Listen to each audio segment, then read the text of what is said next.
Well, earlier I put those report findings to Laura Young, better known as Less Waste Laura. Is she surprised by how low Scotland ranked in the reuse of resources? When we look at our individual lives, it's really clear that a lot of the stuff that we buy and use every single day, we can't recycle or can't reuse, or maybe we're just not used to it. So I knew it probably would be this low. I guess it is quite surprising just how low it is, though. Yeah, they say that 40% of Scotland's material impact on worldwide resources is embedded in imports. So that might lead some people to believe that they as individuals can't do very much to influence all of this.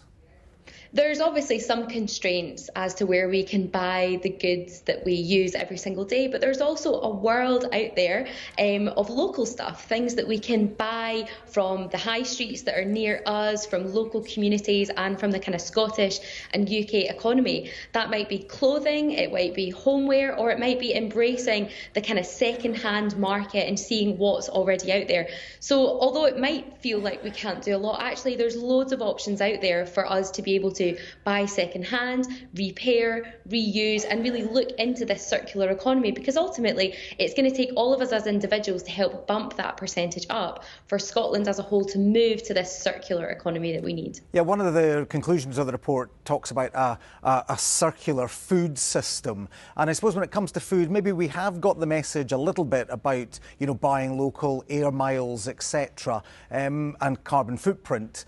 Maybe we don't quite get that same message when it comes to other goods. Yeah, and actually I think it's just about looking at the items you might buy every day or every week and thinking about how you could buy them a little bit differently.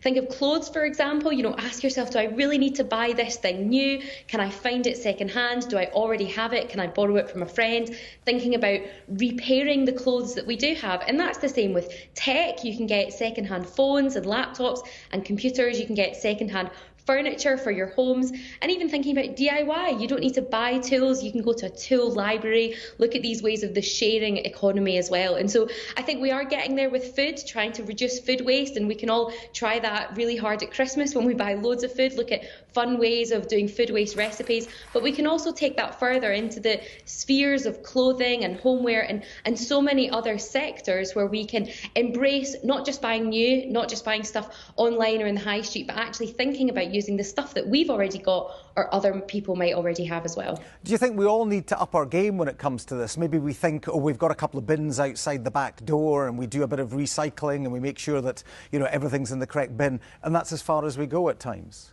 Yeah, recycling is definitely not enough. It's not the answer. We do need to be going further as individuals, but that's also because it will create bigger change for us. It will create that system change. We do need things like the deposit return scheme from the government that we've been waiting on for so long, but we can also play a big part as local communities. We can support initiatives for sharing, whether that is the tool libraries or other kind of libraries where you can rent things that you need. But also, yeah, as households, we can be thinking about not just recycling more, but actually how can I create less waste in my household? Can I take my reusables with me? Can I look into all of these repairing options instead of just buying new? We've got a big role because that will shift us, shift our economy towards making it normal to not be buying loads of new stuff. And Christmas is a great time to try it out. You know, even if you've not got your Christmas presents yet, you can think about, you know, what are some sustainable gifts you can give people, secondhand things, experiences, and really try and practice that circular model at this festive season. And just very briefly, do businesses need to do more as well in terms of the packaging and the materials that they use?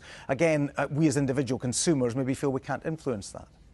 Absolutely, and a scheme that I always think is great is at the Hydro in Glasgow. They have the kind of cup return scheme. If you've been there, you get a drink in a cup and you take it back, and they are reused time and time again. I want to see initiatives like that, whether it's coffee shops and cafes not giving out single-use cups, or other initiatives from businesses to really think about how they can help us get more choices as consumers to really feed into that circular economy and create a sustainable future that's also putting into our economies locally and supporting loads of great green jobs in the process. Laura Young, great to speak to you on the programme. Thank you.